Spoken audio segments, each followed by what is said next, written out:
तो पहले तो इसको एल हॉस्पिटल रूल इंडिया में बोला जाता है। ये एक्चुअली एक मैथमेटिशियन है जिनका नाम है एल, जिनका नाम है लॉप्टल या एल हॉप्टल बोल सकते हो, ठीक है। अच्छा, इन्होंने क्या बोला कि अगर मुझे चाहिए limit x tends to a, एक फंक्शन का डिवाइडेड बाय दूसरे वाले फंक्शन g ऑफ x का, और इफ ये 0/0 या इंफिनिटी बाय इंफिनिटी का फॉर्म है, ज्यादातर ये दोनों फॉर्म्स यूज होते हैं, तो वो ये बोलता है कि this is equals to limit x tends to a, function का डेरिवेटिव अपॉन इस वाले फंक्शन का भी डेरिवेटिव। वो बोलता है कि इसको मत निकालो, अगर इसमें थोड़ा थोड़ा ये टफ लग रहा है तो आप एक बार उसको डिफरेंशिएट कर दो, ठीक है। अगर अगर यहां पे भी अगर ये वाला फॉर्म भी 0/0 दे दिया, तो आप तब तक डिफरेंशिएट करते करते जाओ जब तक कि 0/0 फॉर्म आप रिमूव नहीं कर देते, ठीक है। तो this will be equals to limit x tends to a, इसको दो बार डिफरेंशिएट किया जाए, तब हो सकता है 0/0 का फॉर्म एलिमिनेट हो जा रहा हो, तब हो सकता है 0/0 का फॉर्म एलिमिनेट हो जा रहा हो। तो ये वाली चीज कब तक करनी है अगर आपका दिमाग में आए, तो डिफरेंशिएट अंटिल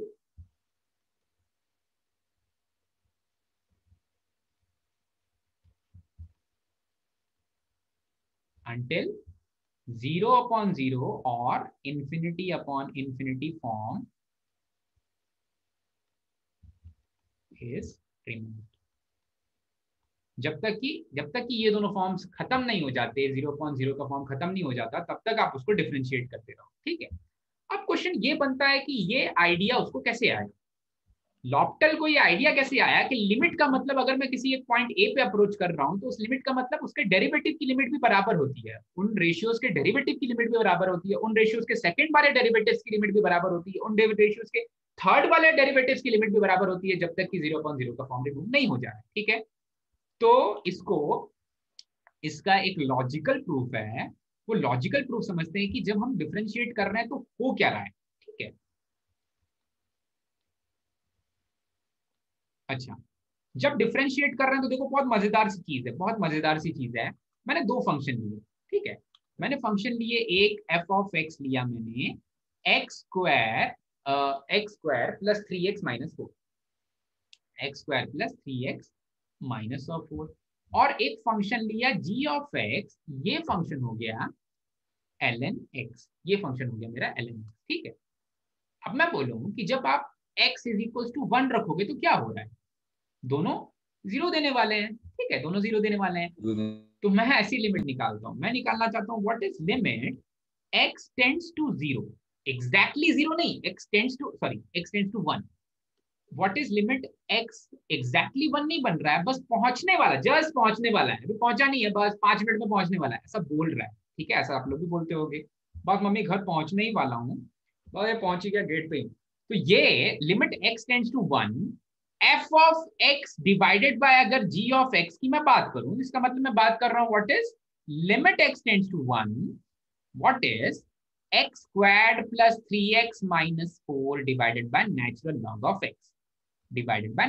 ऑफ x, इसका मतलब क्या होगा। अच्छा, तो आप बोलोगे सर दोनों ऊपर नीचे 0/0 के फॉर्म में जा रहे हैं, तो हॉस्पिटल लेके जा सकते हैं क्या भाई इनको, हाँ हॉस्पिटल लेके जा सकते हैं, क्योंकि हॉस्पिटल कब लेके जा सकते हैं, 0/0 का जब फॉर्म बनेगा तब हॉस्पिटल लेके जा सकते हैं, ठीक है। तो ऐसा लग रहा है कि हॉस्पिटल लेके जा सकते हैं। अब क्यों हमेशा सही आंसर मिल जाता है हॉस्पिटल लेके जाने से,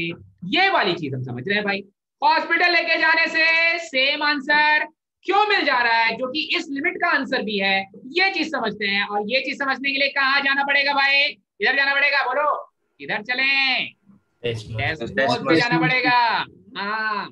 तो आ जाते हैं हम डेस्मोस पे और समझते हैं कि एक्चुअली उसके डेरिवेटिव से या उसके डेरिवेटिव के डेरिवेटिव से या उसके डेरिवेटिव के डेरिवेटिव के डेरिवेटिव से क्यों लिमिट का आंसर आ जा रहा है, ठीक है। तो देखो देखो देखो, अभी के लिए रेड वाला ग्राफ क्या बता रहा है, x² - 3x+4, ब्लू वाला ग्राफ क्या बना रहा है, ब्लू वाला ग्राफ बना रहा है ln x का ग्राफ, ठीक है। x इज इक्वल टू 1 किधर पॉइंट है, ये वाला पॉइंट भी ले लेते हैं भाई, ठीक है। x इज इक्वल टू 1, पूरा नहीं लेते हैं, ये वाले पॉइंट का नाम दे देते हैं, ये वाले पॉइंट को ऐसे ही बना देते हैं, ठीक है। तो जब आप x इज इक्वल टू 1 के पास हो, ध्यान देना, जब आप x इज इक्वल टू 1 के पास हो और अभी कुछ ज्यादा दिमाग नहीं लगाना, मैं पास जाते जा रहा हूँ उस पॉइंट के, ठीक है, थोड़ा सा और पास जाता हूँ, पास जाता हूँ, ठीक है, तो कर्व दिख रही है मुझे, कर्व दिख रही है, और पास गया, और पास गया, कर्व दिख रही है, और पास गया, कर्व दिख रही है, और पास गया, कर्व दिख रही है, और पास गया, स्ट्रेट लाइन दिखने लग गए, स्ट्रेट लाइन दिखने लग गए, स्ट्रेट लाइन दिखने लग गए, x इज इक्वल टू 1 के आसपास में ये दोनों फंक्शंस एक स्ट्रेट लाइन जैसा बिहेव करने लग गए। कब एक स्ट्रेट लाइन जैसा बिहेव करने लग जाते हैं भाई? Tangent to the curve, tangent to the curve, tangent to the curve का मतलब क्या होता है? उस फंक्शन का उस पॉइंट पर डेरिवेटिव, ठीक है, मतलब जितना पास जाते जाओगे उतना ज्यादा वो स्ट्रेट लाइन बिहेवियर को अप्रोच करने वाले हैं। कर्व जैसे थे, पास जाते गए, पास, अरे x टेंड्स टू 1 बोल रहा हूं ना भाई, बहुत पास जाना है, 1 के एकदम एकदम एकदम छोटे से नंबर, एकदम छोटे से नंबर आगे या पीछे जा सकते हैं। तो जब आप बहुत पास चले जाओगे ना, बहुत पास चले जाओगे, बहुत पास जाना भी चाहिए, अभी तो कोरोना चल, तो बहुत पास चले जाओगे, और पास चले जाओगे, और पास चले, इससे ज्यादा पास नहीं जाना चाहता मैं भाई, तो ये स्ट्रेट लाइंस जैसे दिखने लग जाएंगे, और जब ये स्ट्रेट लाइंस जैसे दिखने लग जाएंगे तब फिर इनके डेरिवेटिव्स का रेशियो, इनके डेरिवेटिव्स का रेशियो आ जाएगा। तो मैं इस वाले ग्राफ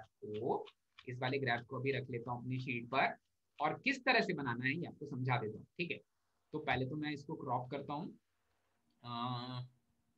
ये रहा, ठीक है,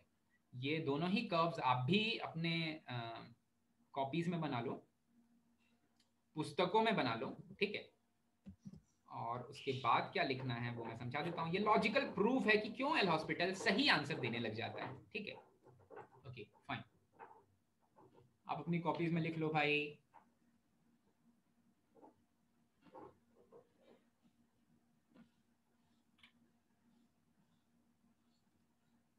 तो एक ग्राफ तो ये है, और जब मैं इसके बहुत पास चला जाऊंगा तो वो वाला ग्राफ को स्ट्रेट लाइन ग्राफ बनने वाला है, वो एक स्ट्रेट लाइन ग्राफ बनने वाला है, वो वाला ग्राफ भी देखता हूँ।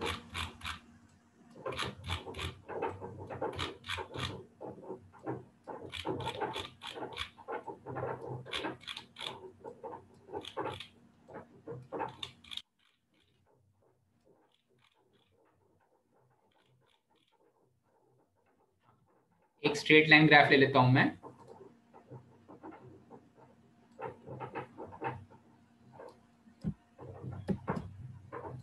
बहुत ही मजेदार प्रूफ है, बहुत ही मजेदार प्रूफ है, मजा आ जाएगा, ठीक है। हाँ भाई ठीक है, चलो अब आ जाता हूं मैं शीट पे।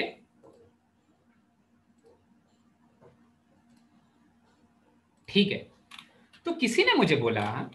कि जब ये बिल्कुल इस पॉइंट पर अप्रोच कर रहे हैं, जब ये दोनों बिल्कुल इस पॉइंट पर अप्रोच कर रहे हैं, और ये पॉइंट क्या बनने वाला है? x इज इक्वल टू 1, जब ये दोनों बिल्कुल x इज इक्वल टू 1 पे अप्रोच करने वाले हैं, तब इनके y कोऑर्डिनेट्स का रेशियो क्या होगा? जब एकदम x इज इक्वल टू 1 पे अप्रोच करने वाले हैं तो इनके y कोऑर्डिनेट्स का रेशियो क्या होगा? y कोऑर्डिनेट क्या है भाई? x इज इक्वल टू 1 से थोड़ी सी बड़ी वैल्यू रखो रेड वाले में, मतलब x square plus 3x minus 4 में, और x इज इक्वल टू 1 से थोड़ी सी बड़ी वैल्यू रखो ln x में, मतलब ब्लू वाले ग्राफ में। तो यहां पर मान लो यहां पर कोई आउटपुट मिलने वाला है रेड वाले ग्राफ के लिए, और यहां पर कोई आउटपुट मिलने वाला है ब्लू वाले ग्राफ के लिए, ठीक है,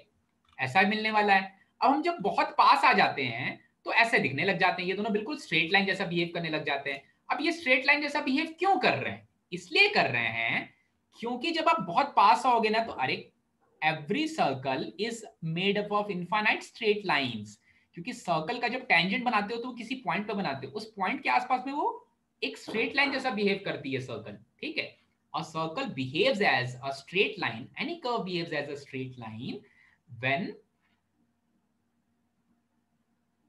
when we talk about a tangent passing through that curve। तो जैसा ये स्ट्रेट, मैं इसको पर्पसली सर्कल नहीं बना रहा हूं, मैं ऐसा कोई ले ले रहा हूं, इस पॉइंट पर एक टेंजेंट ड्रॉ कर दिया तो ये दिखने लग गया एक, इस पॉइंट को जब मैग्नीफाई करोगे तो एक स्ट्रेट लाइन जैसा दिखने लग जाएगी उसके लिए कर्व, ठीक है। अब देखो यहां पर जो आउटपुट आ रहा है रेड वाली कर्व के लिए, वो क्या है भाई? वो है, क्योंकि x बहुत छोटा डिस्टेंस है, x पे बहुत छोटा डिस्टेंस, आपने d ऑफ x लिया, तो ऊपर वाले के लिए बहुत छोटा डिस्टेंस d ऑफ y1 आएगा, d ऑफ y1 बहुत छोटा सा हाइट आ जाएगा, d ऑफ y1 बहुत छोटा हो चुका है वो हाइट, d ऑफ y1 बन गया, ठीक है। दूसरे वाले के लिए भी बहुत छोटा सा डिस्टेंस, आपने d ऑफ x लिया, तो दूसरे वाले के लिए बहुत छोटा सा हाइट, ये वाला हाइट, डी ऑफ y2 हो गया, डी ऑफ y2 हो गया, ठीक है। तो देखो आपको तो पता है ये ट्राइंगल सिमिलर ट्राइंगल्स हैं, ठीक है, सिमिलैरिटी है। और ये वाली चीज में ये जो थीटा है, थीटा होता है टेंजेंट ऑफ, सॉरी, थीटा जब बहुत छोटा हो जाता है तो थीटा इज लगभग इक्वल्स टू, जब बहुत छोटा हो जाता है ना थीटा tan थीटा के बराबर ही हो जाता है। और tan थीटा होता है y coordinate upon x coordinate, ठीक है। अच्छा, सो ये वाली चीज पहले वाले के लिए dy1 अपॉन x dx ये बराबर होगा dy2 अपॉन dx के, ये दोनों बराबर हो जाएंगे एक दूसरे के, d of y1 upon x और d of y2 upon x एक दूसरे के बराबर हो जाएंगे, क्योंकि इतना छोटा थीटा हो चुका है, यहां लग नहीं रहा है, मतलब ये दोनों इतने पास, और पास जाने वाला हूं मैं, और पास जाने एकदम यार, जब वो d ऑफ x एकदम पास आ जाए ना तब तक उतने पास जा रहा हूं मैं, ठीक है। तो d of y1 upon dx d of x1 upon dx के बराबर होने वाले, कुछ ऐसी चीज होने वाली है। तो जब आप रेशियोज निकालोगे, ये कंटेनमेंट, ये अभी पूरा करेक्ट एक्सप्लेनेशन नहीं है, तो जब आप इनके y कोऑर्डिनेट्स का रेशियो निकालोगे, केवल यहां पर देख लो ऊपर में मैंने क्या, मुझे चाहिए क्या था, मुझे तो इनके y कोऑर्डिनेट्स का, ये इनके y कोऑर्डिनेट्स है ना भाई, y कोऑर्डिनेट्स का रेशियो चाहिए था। अब y कोऑर्डिनेट्स का रेशियो क्या है, d of y1 upon d of y2, मतलब उसी y को x के रिस्पेक्ट में डिफरेंशिएट कर दिया, डिवाइडेड बाय नीचे वाले फंक्शन को भी x के रिस्पेक्ट में डिफरेंशिएट कर दिया, ऊपर वाले को भी x के रिस्पेक्ट में डिफरेंशिएट किया, नीचे वाले को भी x के रिस्पेक्ट में डिफरेंशिएट कर दिया, ठीक है। तो इसीलिए बोला जाता है कि लिमिट, इसको दूसरे कलर से लिख लेते हैं भाई, फाइनल कंक्लूजन लिख रहा हूं, ठीक है, जितनी भी बार डिफरेंशिएट करो तब तक डिफरेंशिएट करते रहो जब तक कि 0.0 फॉर्म रिमूव नहीं हो जाता, या फिर infinity upon infinity form remove नहीं हो जाता। Limit x tends to a f of x upon g of x upon g of x, ठीक है, this is equals to limit x tends to a f dash x upon g dash x is equals to, ये जब तक 0/0 के form के लिए या फिर इंफिनिटी अपॉन इंफिनिटी के फॉर्म के लिए, जब तक ये फॉर्म्स रिमूव नहीं हो जाते तब तक आपको ध्यान देना, न्यूमरेटर को अलग से डिफरेंशिएट करना है, डिनोमिनेटर को अलग से डिफरेंशिएट करना है। यहां पर u अपॉन v वाला फॉर्म मत लगा देना, derivative of numerator times of denominator minus derivative of denominator times of numerator divided by denominator का होल स्क्वायर, वो वाला फॉर्मूला नहीं लगाना है। न्यूमरेटर को अलग से डिफरेंशिएट करना है, डिनोमिनेटर को अलग से डिफरेंशिएट करना है, फिर x की वैल्यू रख के चेक करनी है क्या फिर से 0/0 दे रहा है, अगर फिर से 0/0 दे रहा है तो फिर से डिफरेंशिएट करना है, फिर x की वैल्यू a रख करके चेक करनी है कि क्या फिर से 0/0 दे रहा है, अगर फिर से 0/0 दे रहा है तो फिर से डिफरेंशिएट करो, न्यूमरेटर को अलग से डिनोमिनेटर को अलग से, फिर चेक, ऐसे जब तक 0/0 का फॉर्म या इंफिनिटी अपॉन इंफिनिटी का फॉर्म रिमूव नहीं हो जाता तब तक डिफरेंशिएट करते रहो, जब रिमूव हो जा रहा है रुक जाओ, वही वैल्यू आंसर हो जाएगी। जैसे ऐसा हो जाए कि यहां पर मेरा आंसर आ जाए 2/1, ठीक है, 2/1 आंसर आ जाएगा, छोड़ दूंगा भाई, खत्म हो गया मेरा काम, चमका क्या? Yes sir. ठीक है।